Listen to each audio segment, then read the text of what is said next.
Assalamualaikum warahmatullahi wabarakatuh. Perkenalkan, nama saya Chandra Gumilar Kusoyo, NPM 192191216 dari kelas 19F. Di sini saya akan menjelaskan materi tentang proses dan kondisi belajar gerak.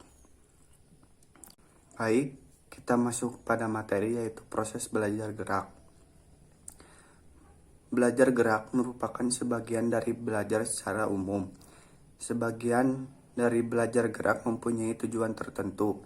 Tujuannya adalah untuk menguasai berbagai keterampilan gerak dan menggambarkannya agar keterampilan gerak yang dikuasai bisa dilakukan untuk menyelesaikan tugas-tugas gerak untuk mencapai sasaran tertentu.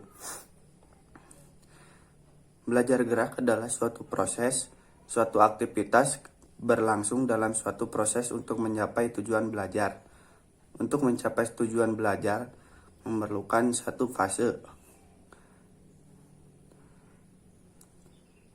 Fitch dan Posner tahun 1967 dalam Oliveira dan Goodman tahun 2004 membagi beberapa belajar gerak ke dalam 3 fase, yaitu fase kognitif, asosiatif, dan otonom atau otomatis. Fase yang pertama yaitu fase kognitif. Fase kognitif merupakan fase awal dari belajar keterampilan gerak. Pada fase ini, pelajar menggunakan pikirannya untuk mengetahui dan memahami keterampilan gerak renang yang akan dilakukan. Pada fase ini, pelajar mula-mula berusaha memahami konsep gerakan yang diterima melalui penjelasan atau melihat contoh gerakan. Penjelasan diterima melalui informal verbal yang diterima oleh telinga, lalu informasi visual diterima oleh mata. Kemudian, informasi yang diterima oleh peserta didik diproses dengan cara menangkap dan memahami informasi. Berdasarkan proses memahami informasi yang sudah dilakukan, maka dalam pikiran peserta didik muncul konsep gerakan dalam bentuk rencana gerak dan urutan rangkaian gerak yang akan dilakukan.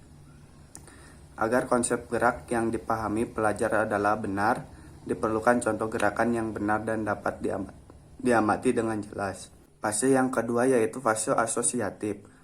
Fase asosiatif disebut juga fase menengah. Fase ini ditandai dengan tingkat penguasaan gerakan, di mana pelajar sudah mampu melakukan gerakan-gerakan dalam bentuk rangkaian yang tidak tersendat-sendat pelaksanaannya.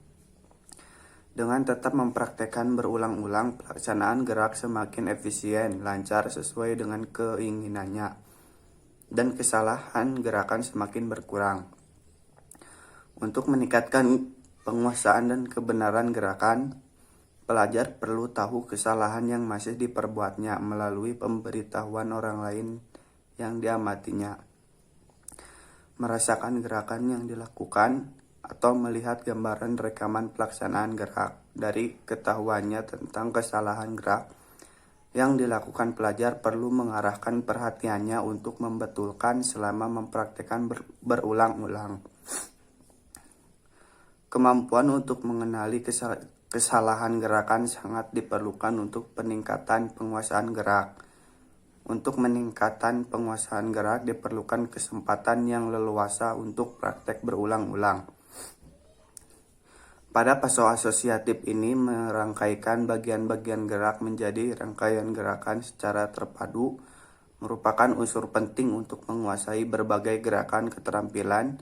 Setelah rangkaian gerakan bisa dilakukan dengan baik, maka pelajar segera bisa dikatakan memasuki fase belajar yang disebut fase otonom. Yang ketiga yaitu fase otonom.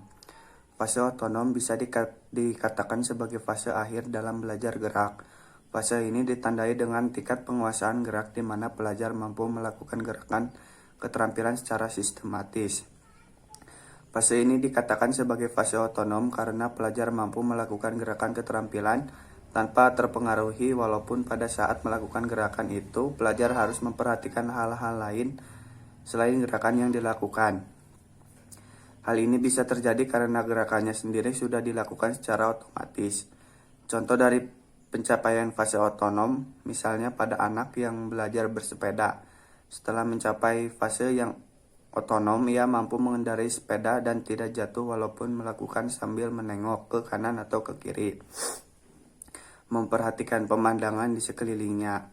Ia lagi harus memikirkan bagaimana gerakan mengayuh atau bagaimana pegangan tangan agar keseimbangannya terjaga. Contoh lain, misalnya pada pemain bola voli yang sudah mahir, ia bisa melakukan smash tanpa memikirkan bagaimana gerakan langkah awalan atau bagaimana meloncat agar bisa memukul bola. Ia bisa melakukan smash sambil memperhatikan sasaran kemana bola harus dipukul agar tidak bisa kembali oleh lawan. Untuk mencapai fase otonom diperlukan praktek berulang-ulang secara teratur. Setelah dicapai fase otonom, kelancaran dan kebenaran gerakan masih dapat ditingkatkan. Namun peningkatannya tidak lagi secepat pada fase-fase belajar sebelumnya. Pada fase ini di mana gerakan sudah menjadi otomatisasi, untuk mengubah bentuk gerakan cukup sulit. Untuk mengubah perlu ketekunan. Materi yang selanjutnya yaitu kondisi belajar gerak. Kondisi belajar gerak merupakan suatu istilah yang digunakan dalam dunia pendidikan yang mempunyai pengertian tertentu. Kata kondisi bisa berarti keadaan atau syarat, sedangkan belajar bisa berarti terjadinya perubahan pembawaan atau kemampuan setelah terjadi proses edukatif. Dari arti kedua kata tersebut dapat untuk menjelaskan pengertian kondisi belajar. Kondisi belajar adalah suatu keadaan yang diperlukan agar proses belajar bisa berlangsung sesuai dengan tujuan yang hendak dicapai.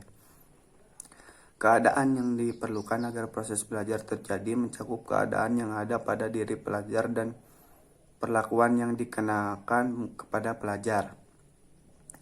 Kondisi belajar sangat menentukan pencapaian hasil belajar. Kondisi belajar yang sesuai dengan keperluannya bisa memberikan kemungkinan pencapaian hasil belajar yang baik. Sebaliknya, kondisi belajar yang tidak sesuai dengan keperluan bisa mengakibatkan pencapaian hasil belajar yang tidak baik, karena kondisi belajar berpengaruh terhadap kualitas pencapaian hasil belajar.